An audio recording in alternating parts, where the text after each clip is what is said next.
Assalamualaikum warahmatullahi wabarakatuh.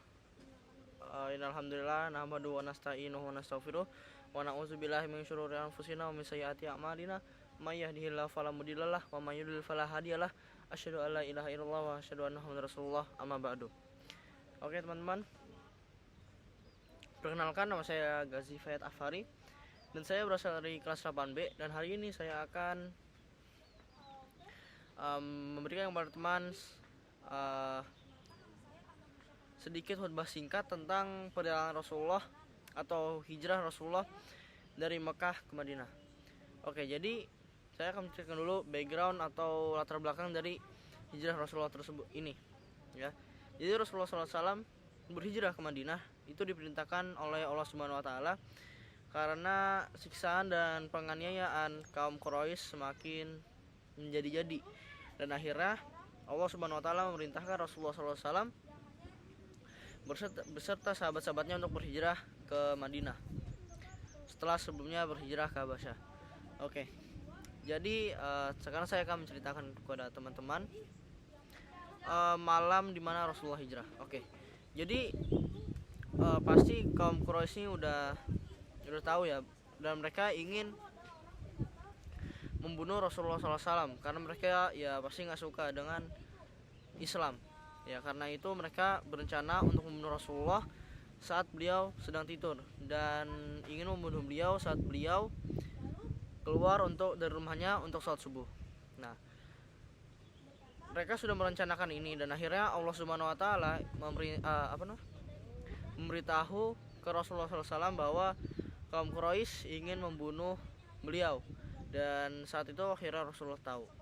Dan jadi di saat malam si kaum Quraisy sudah mengumpul, dan saat malam Rasulullah SAW ingin hijrah, beliau memerintahkan Ali bin Abi Thalib untuk menggantikan beliau di kasurnya dan menggunakan selimut beliau.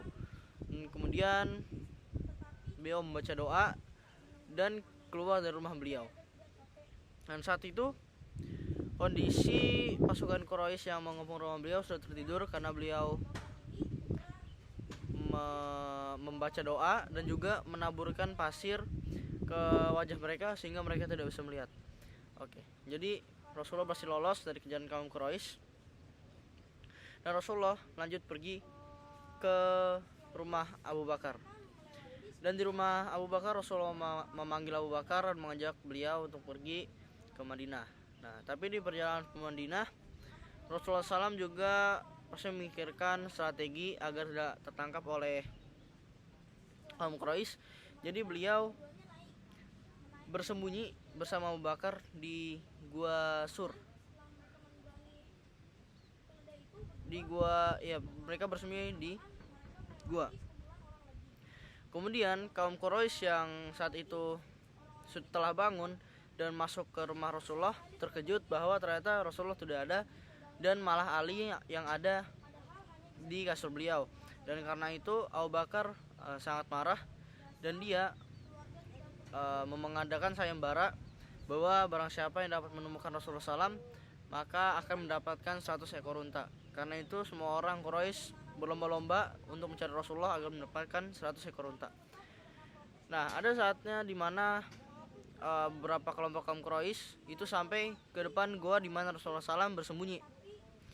Tapi karena mukjizat Allah Subhanahu Wa Taala, Allah membuat di sana di pintu gua itu ada sarang laba-laba dan ada sarang burung, yang membuat kelompok kaum Quraisy tersebut memikir bahwa Rasulullah tidak masuk situ, karena jika Rasulullah masuk situ pasti kedua sarang hewan tersebut akan rusak.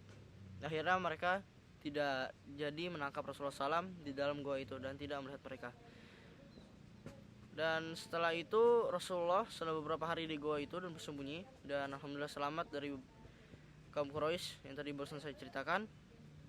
Mereka pun melanjutkan perjalanan, dan di perjalanan menuju Madinah mereka bertemu salah satu kaum Quraisy, dan orang itu berhasil menemukan Rasulullah SAW dan Abu Bakar, yaitu Suraqah bin Malik.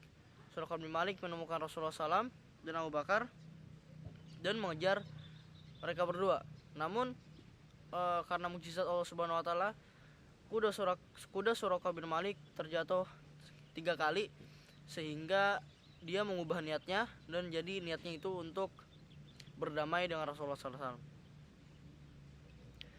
Oke, setelah bertemu dengan Suraqah bin Malik, Rasulullah SAW melanjutkan perjalanan dan pergi ke Kuba. Di sana mereka membangun masjid pertama dalam sejarah Islam. Mereka membangun masjid dan juga melaksanakan sholat Jumat pertama, dia itu di Masjid Kuba. Dan setelah berdiam diri di Kuba, mereka melanjutkan perjalanan akhirnya ke Madinah. Dan akhirnya mereka sampai ke Madinah. Di Madinah mereka sangat disambut hangat oleh orang-orang Madinah, dan mereka semua menawarkan Rasulullah untuk tinggal di rumah mereka. Oke, jadi setelah itu Rasulullah SAW ingin membangun masjid di Madinah, dan untuk memilih tanahnya beliau menyerahkan kepada unta beliau melepaskan unta beliau dan menunggu unta beliau untuk berhenti di suatu tempat. Dan unta tersebut berhenti di suatu tempat milik kedua orang anak yatim, dan Rasulullah ingin membeli tanahnya. Dan akhirnya Rasulullah membeli tanah kedua anak orang yatim itu, kemudian membangun masjid di tanah itu. Dan kemudian Rasulullah tinggal di rumah seorang sahabat yang Rasulullah pilih. Dan setelah itu mereka akhirnya sampai di Madinah dan aman dari siksaan kaum Quraisy. Dan mungkin itu saja dari saya. Terima kasih telah mendengarkan. Semoga ini bisa bermanfaat. Oke, assalamualaikum warahmatullahi wabarakatuh.